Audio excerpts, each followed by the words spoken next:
ನಮಸ್ಕಾರ ವೀಕ್ಷಕರೇ, ನಮ್ಮ ಮಲ್ಟಿಮೀಡಿಯಾ ಚಾನಲ್ಗೆ ಸ್ವಾಗತ ಸುಸ್ವಾಗತ. ಶೂಟಿಂಗ್ ಆರಂಭಕ್ಕೂ ಮುನ್ನವೇ OTT ಹಕ್ಕು, ಅಮೆಜಾನ್ ಪ್ರೈಮ್ ಪಾಲು, ಭಾರಿ ಮೊತ್ತಕ್ಕೆ ಕಾಂತಾರ 1 ಮಾರಾಟ. ಹೌದು ವೀಕ್ಷಕರೇ, ಇದರ ಬಗ್ಗೆ ಅಪ್ಡೇಟ್ ಕೊಡ್ತಾ ಹೋಗ್ತೀನಿ. ಈ ವಿಡಿಯೋನ ಪೂರ್ತಿಯಾಗಿ ನೋಡ್ತಾ ಹೋಗಿ, ಹಾಗೆ ಪಟ್ ಅಂತ ನಮ್ಮ ಚಾನಲ್ಗೆ ಸಬ್ಸ್ಕ್ರೈಬ್ ಮಾಡಿ ಮರಿಬೇಡಿ. ವೀಕ್ಷಕರೇ, ರಿಷಬ್ ಶೆಟ್ಟಿ ನಿರ್ದೇಶನದ ಮತ್ತು ಅಭಿನಯದ ಕಾಂತಾರ ಚಿತ್ರ ಪ್ರೀಕ್ವೆಲ್ ಚಿತ್ರೀಕರಣದ ಆರಂಭಕ್ಕೂ ಮುನ್ನವೇ ಭಾರಿ ಸದ್ದು ಮಾಡುತ್ತಿದ್ದು, ಶೂಟಿಂಗ್ ಆರಂಭಕ್ಕೂ ಮುನ್ನಲೇ ಚಿತ್ರದ OTT ಹಕ್ಕು ಭಾರಿ ಮೊತ್ತಕ್ಕೆ ಮಾರಾಟವಾಗಿದೆ ಎಂದು ಹೇಳಲಾಗುತ್ತಿದೆ. ಇದಕ್ಕೆ ಇಂಬು ನೀಡುವಂತೆ ಅಮೆಜಾನ್ ಪ್ರೈಮ್ ಸಂಸ್ಥೆ ಟ್ವೀಟ್ ಮಾಡಿದ್ದು, ಮುಂಬೈಯಲ್ಲಿ ನಡೆದ ಅಮೆಜಾನ್ ಪ್ರೈಮ್ ಕಾರ್ಯಕ್ರಮವೊಂದರಲ್ಲಿ ಈ ವಿಚಾರವನ್ನು ಬಹಿರಂಗಪಡಿಸಲಾಗಿದೆ. ಈ ಕುರಿತು ಟ್ವೀಟ್ ಮಾಡಿರುವ ಅಮೆಜಾನ್ ಪ್ರೈಮ್ ಸಂಸ್ಥೆ, ಐಷಾರಾಮಿ ಆಸೆಗಳಿಗಿಂತ ದೊಡ್ಡ ವಿಪತ್ತು ಇನ್ನೊಂದಿಲ್ಲ. ಒಬ್ಬ ಕ್ಷುಲ್ಲಕ ರಾಜನಿಂದ ಉಂಟಾಗುವ ಇಂತಹ ವಿಪತ್ತು ದೇವರು ಆಯ್ಕೆ ಮಾಡಿದ ಬುಡಕಟ್ಟು ನಾಯಕನ ಹೃದಯದಲ್ಲಿ ಕ್ರೋಧವನ್ನು ಪ್ರಚೋದಿಸುತ್ತದೆ. ಕಾಂತಾರ ಚಿತ್ರಮಂದಿರಗಳಲ್ಲಿ ಬಿಡುಗಡೆಯಾದ ನಂತರ ಇಲ್ಲಿ ಪ್ರಸಾರವಾಗಲಿದೆ ಎಂದು ಪ್ರೈಮ್ ತನ್ನ ಸಾಮಾಜಿಕ ಜಾಲತಾಣ ಟ್ವಿಟರ್ ಎಕ್ಸ್ನಲ್ಲಿ ಬರೆದುಕೊಂಡಿದೆ.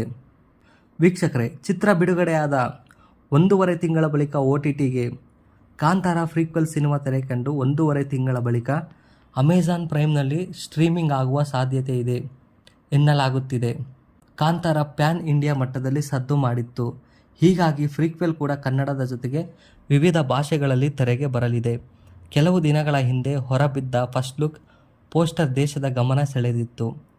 ಇದನ್ನು ಹೊಂಬಾಳೆ ಫಿಲಮ್ಸ್ ನಿರ್ಮಿಸಲಿದ್ದು, ಅಂದಾಜು 125 ಕೋಟಿ ರೂಪಾಯಿ ಬಜೆಟ್ನಲ್ಲಿ ತಯಾರಾಗುತ್ತಿದೆ. ಕಾಂತಾರ ಕತೆ ನಡೆಯುವುದಕ್ಕೆ ಮುನ್ನ ಏನಾಗಿತ್ತು ಎನ್ನುವುದನ್ನು ರಿಷಬ್ ಶೆಟ್ಟಿ ಈ ಭಾಗದಲ್ಲಿ ವಿವರಿಸಲಿದ್ದಾರೆ. ಕ್ರಿಸ್ತಶಕ 301ರಿಂದ 400 ಕಾಲಘಟ್ಟದ ಕತೆ ತೆರೆ ಮೇಲೆ ಅನಾವರಣಗೊಳ್ಳಲಿದೆ ಎಂದು ಮೂಲಗಳು ತಿಳಿಸಿವೆ. ಈ ಸಿನಿಮಾ ಪಂಜುರ್ಲಿ ದೈವ ಮತ್ತು ಗುಳಿಗ ದೈವಗಳ ಮೂಲದ ಕಥೆಯನ್ನು ಒಳಗೊಂಡಿದೆ ಎನ್ನಲಾಗುತ್ತಿದೆ.